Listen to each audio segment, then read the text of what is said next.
जय माता दी। प्रिय भक्तों, आप सभी का हमारे चैनल मन की शांति में बहुत बहुत स्वागत है। आज आप सब कार्तिक महात्म के 28वें अध्याय का श्रवण करेंगे। आप सब इसके पहले की कथाएं नहीं सुने हैं तो अवश्य सुन लीजिए, क्योंकि अब कार्तिक माह थोड़े ही दिन बचा है। कार्तिक के महीने में कार्तिक महात्म्य सुनना बहुत ही पुण्य का काम होता है, इसलिए आप सब कार्तिक महात्म्य को अवश्य सुनिए। आप सभी भक्तों का आज की कथा में स्वागत है।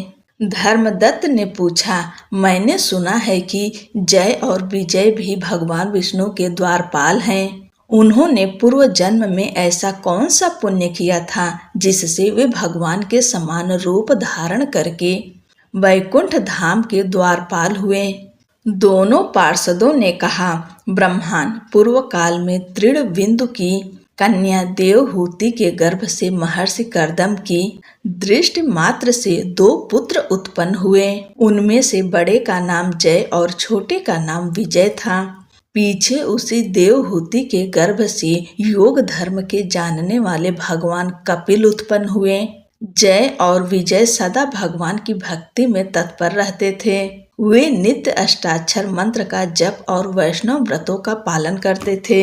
एक समय राजा मुरुत ने उन दोनों को अपने यज्ञ में बुलाया। वहां जय ब्रह्मा बनाए गए और विजय आचार्य। उन्होंने यज्ञ की संपूर्ण विधि पूर्ण की। यज्ञ के अंत में अवभृत स्थान के पश्चात राजा मुरुत ने उन दोनों को बहुत धन दिया। धन लेकर दोनों भाई अपने आश्रम पर गए। वहां उस धन का विभाग करते समय दोनों में परस्पर लाग डांट पैदा हो गई। जय ने कहा, इस धन को बराबर बराबर बांट लिया जाए। विजय का कहना था कि नहीं, जिसको जो मिला है वह उसी के पास रहे।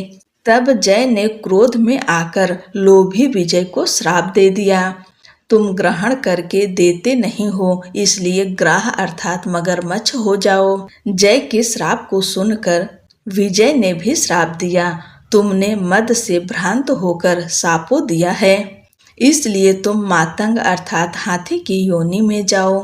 तत्पश्चात उन्होंने भगवान से श्राप निवृत्त के लिए प्रार्थना की। श्री भगवान ने कहा, तुम मेरे भक्त हो, तुम्हारा वचन कभी असत्य नहीं होगा। तुम दोनों अपने ही दिए हुए श्राप को भोग कर फिर से मेरे धाम को प्राप्त करोगे। ऐसा कहकर भगवान विष्णु अंतर ध्यान हो गए। तदंतर वे दोनों गंड नदी के तट पर ग्राह और गज हो गए। उस योनि में भी उन्हें पूर्व जन्म का स्मरण बना रहा और वे भगवान विष्णु के व्रत में तत्पर रहे।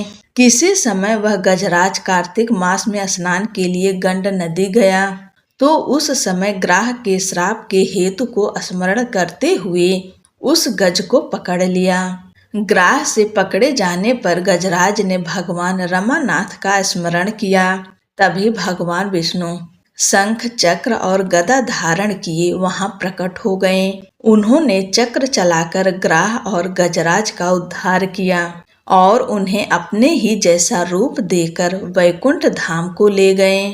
तब से वह स्थान हरि क्षेत्र के नाम से प्रसिद्ध है। वे ही दोनों विश्व विख्याता जय और विजय हैं, जो भगवान विष्णु के द्वारपाल हुए। धर्मदत्त, तुम भी ईर्ष्या और द्वेष का त्याग करके सदैव भगवान विष्णु के व्रत में स्थिर रहो, समदर्शी बनो। कार्तिक, माघ और वैशाख के महीनों में सदैव प्रातः काल स्नान करो। एकादशी व्रत के पालन में स्थिर रहो। तुलसी के बगीचे की रक्षा करते रहो।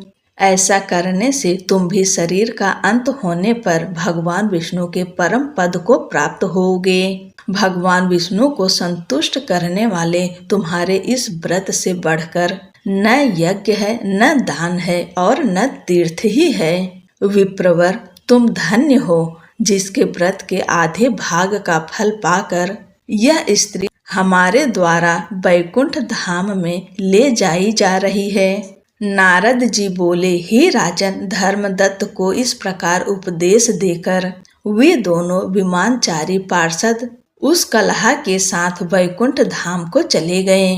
धर्मदत्त जीवन भर भगवान के व्रत में स्थिर रहे और देहावसान होने के बाद उन्होंने अपनी दोनों स्त्रियों के साथ वैकुंठ धाम प्राप्त कर लिया। इस प्राचीन इतिहास को जो सुनता है और जो सुनाता है वह जगत गुरु भगवान की कृपा से उनका सानिध्य प्राप्त कराने वाली उत्तम गति को प्राप्त करता है। बोलो लक्ष्मी नारायण की जय। श्री तुलसी चालीसा। श्री तुलसी महारानी करो विनय सिर नाय, जो मम हो संकट विकट दीजै मात नसाए। नमो नमो तुलसी महारानी, महिमा अमित न जाय बखानी। दियो विष्णु तुमको सन्माना, जग में छायो सुयस महाना। विष्णु प्रिया जय जयति भवानी, तिहु लोक की हो सुख खानी। भगवत पूजा कर जो कोई, बिना तुम्हारे सफल न होई। जिन घर तव नहीं होए निवासा, उस पर करहि विष्णु नहीं बासा। करे सदा जो तव नित्य सुमिरन, तेहि के काज होए सब पूरन। कार्तिक मास महात्म तुम्हारा, ताको जानत सब संसारा। तव पूजन जो करे कुमारी, पावे सुंदर वर सुकुमारी। कर जो पूजा नित प्रति नारी, सुख संपत्ति से होय सुखारी। वृद्धा नारी करें जो पूजन, मिले भक्ति होवे पुलकित मन। श्रद्धा से पूजे जो कोई, भवनिधि से तर जावे सोई। कथा भागवत यज्ञ करावे, तुम बिन नहीं सफलता पावे। छायो तब प्रताप जग भारी, ध्यावत तुम्हि सकल चित धारी। तुम्ही मात यंत्रन तंत्रन में, सकल काज सिद्धि होवे क्षण में। औषधि रूप आप हो माता, सब जग में तब यश विख्याता। देव ऋषि मुनि और तपधारी, करत सदा तव जय जयकारी। वेद पुराणन तव यश गाया, महिमा अगम पार नहीं पाया। नमो नमो जय जय सुख कारणी, नमो नमो जय दुख निवारणी। नमो नमो सुख संपत्ति देनी, नमो नमो अघ काटन छेनी। नमो नमो भक्तन दुख हरणी, नमो नमो दुष्टन मद छेनी। नमो नमो भव पार उतारणी, नमो नमो परलोक सुधारणी। नमो नमो निज भक्त उबारणी, नमो नमो जन काज सवारणी। नमो नमो जय कुमति नसामनी, नमो नमो सब सुख उपजामनी। जयति जयति जय तुलसी माई, ध्याऊं तुमको शीस नमाई। निज जन जानि मोहि अपनाओ, बिगड़े कारज आप बनाओ। करूं विनय मैं मात तुम्हारी, पूर्ण आशा करहूं हमारी। चरण शरण कर जोरी मनाऊं, निस दिन तेरे ही गुण गाऊं। करहूं मात यह अब मोह पर दया, निर्मल होय सकल मम काया। मांगू मात यह बर दीजै, सकल मनोरथ पूर्ण कीजै। जानू नहीं कुछ नेम आचारा, क्षमहु मात अपराध हमारा। 12 मास करे जो पूजा, ता सम जग में और न दूजा। प्रथम ही गंगा जल मंगवावे, फिर सुंदर स्नान करावे। चंदन अक्षत पुष्प चढ़ावे, धूप दीप नैवेद्य लगावे।